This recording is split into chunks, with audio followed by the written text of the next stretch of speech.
Welcome to your favourite YouTube channel mister math BSR। और आज हमारी जो वीडियो है ये स्टडीज़ के पर्पज़ से नहीं है बल्कि स्टडीज़ के लिए है।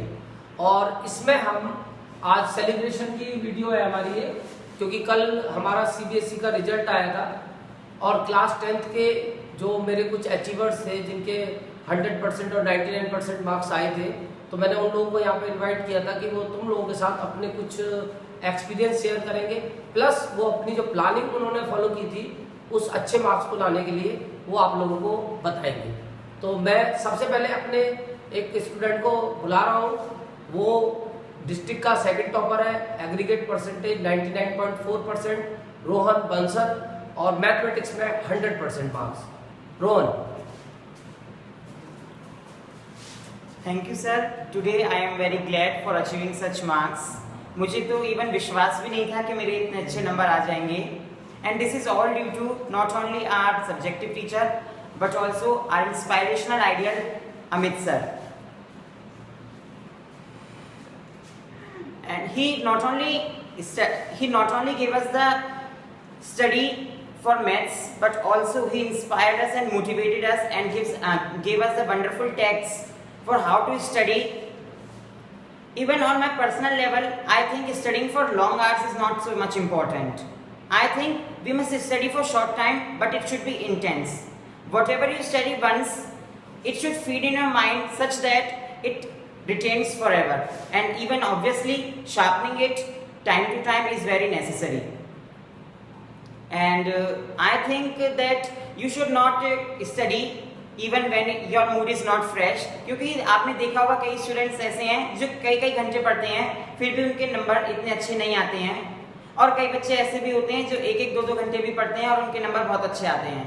मेन रीजन है कि जब आपका मूड करे पढ़ने का और जब आपका माइंड बिल्कुल फ्रेश हो आप तब पढ़ें। फॉर एग्जाम्पल, अगर हमें कोई क्वेश्चन दिया है, वो इवन हमने उसमें 1-2 आवर्स ही स्पेंड कर दिए और वो क्वेश्चन हमें तब भी नहीं आ रहा, तो उसका फिर एक सोल्यूशन है, आप उसको यहाँ छोड़ दें एंड गो अहेड। अगले दिन या कभी भी जब आपका मूड फ्रेश हो उसको फिर अच्छे से नए सिरे से सोचें, तब वो शायद आपसे सॉल्व हो सकता है। And now I should tell you something about subject wise. First, starting from maths. Maths is only a subject which gives us the knowledge to think practically.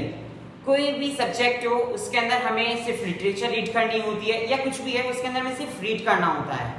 Science हो, SS हो, वो सब हमारे रीडिंग बेस्ड हैं, और जो maths है वो ही हमें सिर्फ सिखाता है कि how to be practical, how to think practically and how to solve the questions practically from mind. तो मेरा यही मानना है कि इसके अंदर आपको एक ये नहीं सोचना कि दिस बुक इज बेस्ट और this book is not best. आपको बस ये सोचना है कि हम किस बुक के अंदर ऐसे क्वेश्चंस हैं जिससे हम उसको प्रैक्टिकल लाइफ में हम मैथ्स को उतार सकते हैं। और अगर मैं अपनी बात करूं तो मैंने RD से पढ़ा था। I think it is a very good book and it has such questions that you can enter maths in your daily life. You can think about it in your daily life even. And undoubtedly Amit sir का उसमें बहुत बड़ा हाथ था।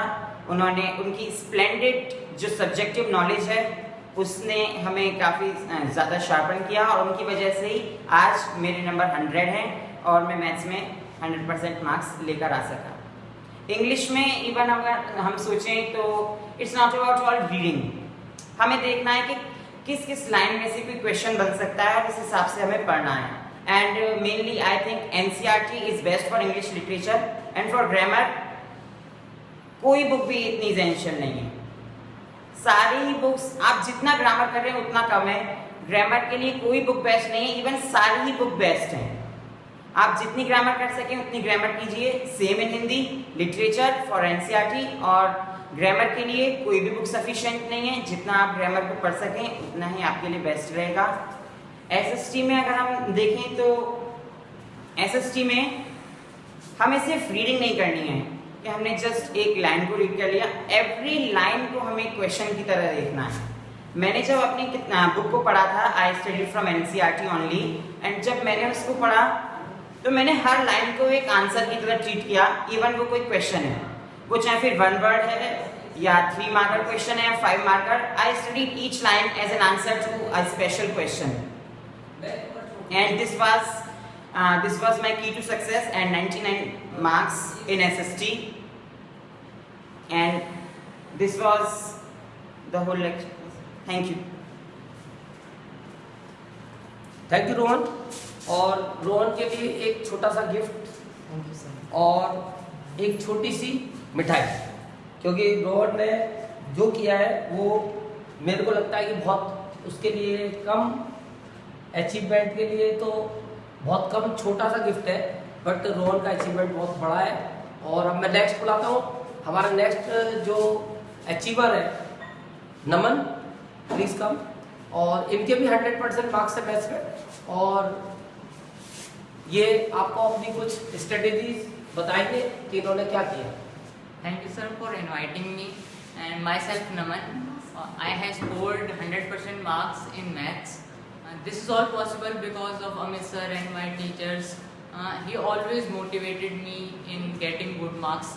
मैंने हमेशा से सोचा था कि मैं अच्छे मार्क्स लाऊंगा, पर मेरे को हमेशा से टीचर्स ने मोटिवेट करा, मेरे पेरेंट्स ने मोटिवेट करा। और मैं बहुत बहुत थैंक्स अपने पेरेंट्स का और अमित सर का भी देना चाहूँगा। मैंने हमेशा मतलब न्यू रिसर्च डाइट ली, सर ने बहुत मोटिवेट करा, पेरेंट्स ने मोटिवेट करा, सबके मोटिवेशन से ये सब पॉसिबल हो पाया। थैंक यू नमन। और इनकी जो स्ट्रेटेजी थी वो कंटिन्यूस स्टडीज थी और उसको इन्होंने फॉलो किया, और उसकी वजह से ये एक अच्छा स्कोर अचीव कर पाए। तो मैं आगे भी उम्मीद करूँगा कि ये फ्यूचर में बहुत अच्छा करेंगे। और मैं नेक्स्ट बुलाता हूँ, अब मेरा नेक्स्ट जो 100% अचीवर है सक्षम। और इनका जो अचीवमेंट है वो भी 100% है।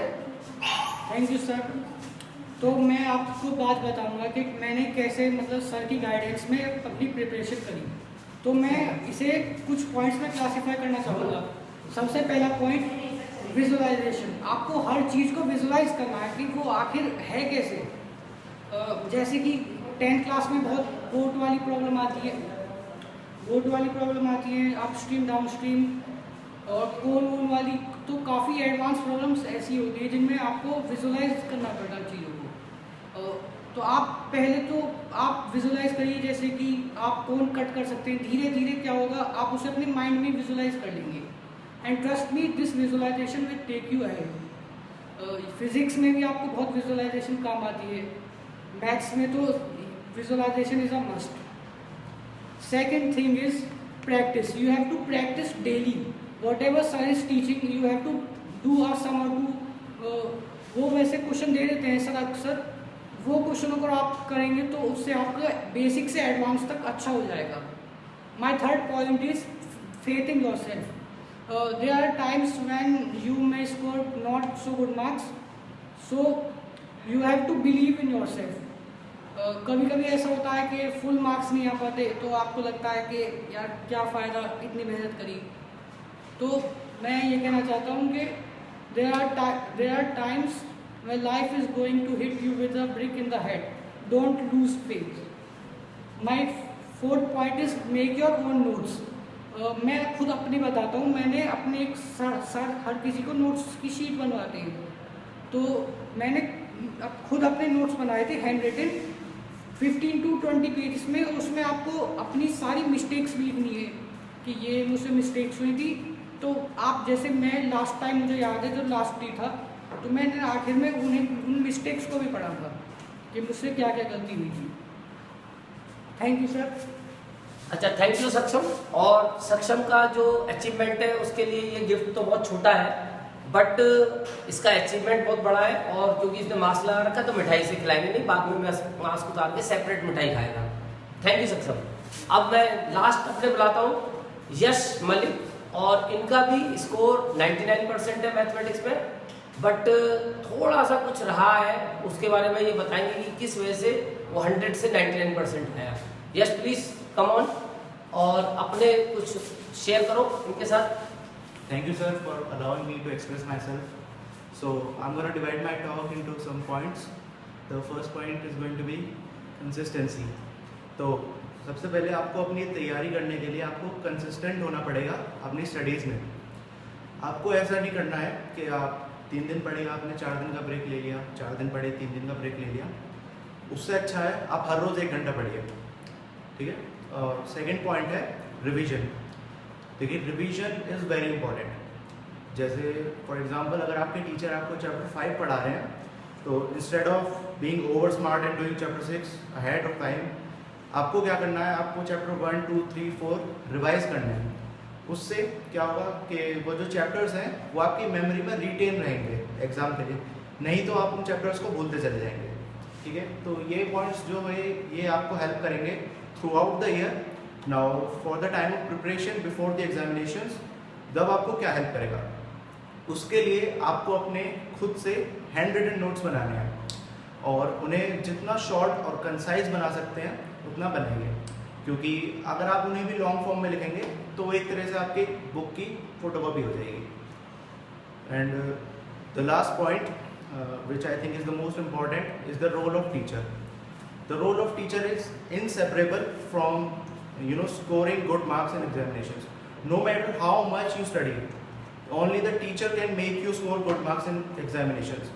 He will make your concepts clear, he will give you questions, he will give you motivation, and along with that he will be with you throughout your journey.